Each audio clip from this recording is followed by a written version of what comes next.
Good morning class. Today I am going to explain you your next property, that is text property. कल हमने font property पढ़ा था, आज हम पढ़ेंगे text property. This is your chapter number 6, page number 179. So text property में हम क्या क्या चीज़ें सेट कर सकते हैं. Text property basically control the appearance of text on a web page. Text property में हम किस चीज़ को चेंज करते हैं, टेक्स्ट की अपीयरेंस को हम चेंज कर सकते हैं कि टेक्स्ट कैसा नज़र आएगा वेब पेज पर. इस सेक्शन पे हम कुछ टेक्स्ट प्रॉपर्टीज़ के बारे में पढ़ेंगे. तो फर्स्ट है आपके पास टेक्स्ट अलाइन. क्या यूज़ है इसका. This property is generally applied to the block of text. It is use to align the text of a document. इसको हम टेक्स्ट पर अप्लाई करते हैं, जैसे हेडिंग 1 पर, बी पैराग्राफ पर, टेबल हेडिंग पर, टेबल डाटा पर.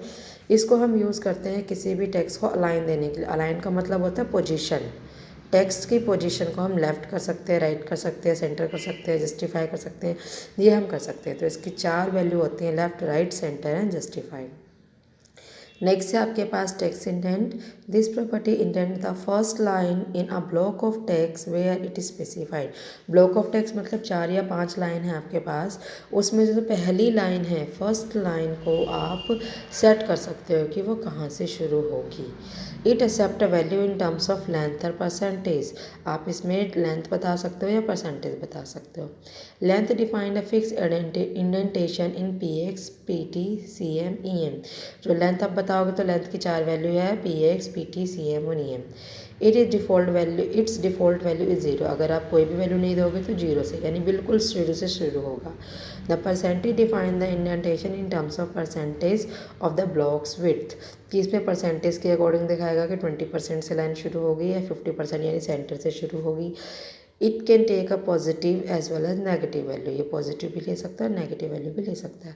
Positive value indent the line to the right while the negative value indents it to the left. जितनी पॉजिटिव वैल्यू लोगे उतनी राइट साइड से शुरू होगी लाइन, जितनी नेगेटिव लोगे उतनी लेफ्ट साइड से वैल्यू शुरू होगी.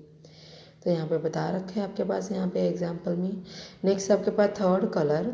This property is use to set the colour of the text. आप यहाँ पे कलर का, टेक्स्ट का कलर चेंज कर सकते हो, सेट कर सकते हो. आप इसमें वैल्यू भी लिख सकते हो, उसकी जगह उसका कोड भी बता सकते हो, या आरजीबी वैल्यू भी बता सकते हो, तीनों बता सकते हो. नेक्स्ट है आपके पास टेक्स्ट डेकोरेशन. ध्यान से सुनना, ये टेक्स्ट डेकोरेशन में किसको हम टेक्स्ट का डेकोरेट कर सकते हैं, कौन से टेक्स्ट को डेकोरेट कर सकते हो. This property allow the user to add different effects to the text in a block in the form of underline, overline, align through text and blinking text. इस प्रॉपर्टी की हेल्प से आप क्या कर सकते हो, टेक्स्ट पर अलग अलग इफेक्ट लगा सकते हो. जैसे अंडरलाइन कर सकते हो, ओवरलाइन कर सकते हो, लाइन थ्रू, उसके बीच में से लाइन जा सकती है. और ब्लिंकिंग, वो टेक्स्ट आपको ब्लिंक करता हुआ नज़र आता है.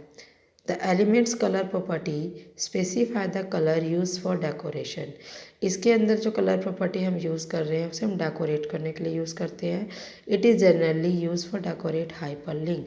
ये जो टेक्स्ट डेकोरेशन आप प्रॉपर्टी लगाओगे, किस पे लगाओगे, हाइपर लिंक पे लगाओगे, नॉर्मल टेक्स्ट पे नहीं लगाओगे. नॉर्मल टेक्स्ट को अगर आपने लगाना है तो उसके लिए आपके पास कोई और प्रॉपर्टी आएगी. तो यहाँ पर देखो आपके पास टेक्स्ट डेकोरेशन की वैल्यू क्या क्या है, underline, overline, inline, blink, line. तो यहाँ पे कुछ लिंक के बारे में बता रखा है. लिंक की 4 स्टेट होती है. A link, regular link, normal link है. विजिट, ऐसा लिंक जिस पे किसी ने क्लिक किया हुआ है वो उस पर विजिट हो चुका है. Hover, any link with the mouse cursor currently over it. सिर्फ हम इसके ऊपर माउस लेके गए, हम इस पर विजिट नहीं किए हैं. Active, the moment a link is click. वो मोमेंट जब आप किसी लिंक पर क्लिक करते हो, आप उस पर विजिट नहीं हुए हो, आपने क्लिक कर दिया है तो वो एक्टिव है. क्लिक नहीं किया है, सिर्फ माउस लेके गए हैं तो वो होवर है. क्लिक करने के बाद जब आप पहुंच चुके हो तो विजिटेड है. और क्लिक नहीं किया है, कुछ भी नहीं किया, ना होवर किया ना क्लिक किया, तो वो नॉर्मल लिंक है, रेगुलर लिंक है. उसके बाद है text transform. This property is used to transform the appearance of a text into different cases like upper case, lower case, capitalise first letter of each word. आप इसमें text को transform कर सकते हो, चेंज कर सकते हो. स्मॉल को अपर केस में दिखा सकते हो, अपर को लोअर में दिखा सकते हो, फर्स्ट लेटर मतलब फर्स्ट अल्फ़ाबेट को आप कैपिटल कर सकते हो. ठीक है. नेक्स्ट हम पढ़ेंगे line height. This property is use to specify the space between the lines of text. हम लाइन के बीच में स्पेस सेट करते हैं लाइन हाइट के लिए। तो इसकी जो वैल्यू है वो है नंबर, आप नंबर बता सकते हो, लेंथ बता सकते हो, परसेंटेज बता सकते हो, नॉर्मल। यहाँ पे लेट्स नो मोर भी दिया, ये भी पढ़ लेते हैं। The text shadow property adds a shadow around the text. Text shadow property आपके यहाँ गिवन नहीं है लेकिन साइड पे दिया हुआ है। टेक्स्ट शेडो प्रॉपर्टी भी आप यूज़ कर सकते हो टेक्स्ट के आसपास शेडो दिखाने के लिए। इसका सिंटेक्स बता रखा है। हम इसमें एच शेडो, वी शेडो ले सकते हैं, ब्लू रेडियस कलर ले सकते हैं। एच शेडो मतलब हॉरिजॉन्टल शेडो आएगी, वी मतलब वर्टिकल शेडो आएगी। ब्लू रेडियस कलर वेयर है, एच और वी का मैं बता सकती हूँ, हॉरिजॉन्टल और वर्टिकल बता दिया मैंने, ठीक है। उसके बाद है नेक्स्ट, नो द फैक्ट में you can add a blur effect to the shadow by specifying the blur radius value. अभी ऊपर आया हुआ था ना ब्लर रेडियस कलर। आप क्या कर सकते हो, शेडो को ब्लर दिखा सकते हो, धुंधला दिखा सकते हो। कैसे बता सकते हो, H1 जैसे टेक्स्ट शेडो में 2px ले लिया, 2px 5px रेड, कलर भी बता दिया रेड और इसके पॉइंट भी बता दिए, ठीक है।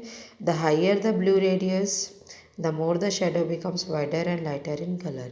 जितना ज़्यादा आप इसमें कलर ब्लर रेडियस लोगे उतनी ज़्यादा जो आपकी शेडो है वो ब्लर होएगी और उतनी ही ज़्यादा बड़ी आपको शेडो नज़र आएगी। नोट पढ़ेंगे, we can not assign negative value to the line height property. हम यहाँ पर नेगेटिव वैल्यू नहीं ले सकते लाइन हाइट प्रॉपर्टी में।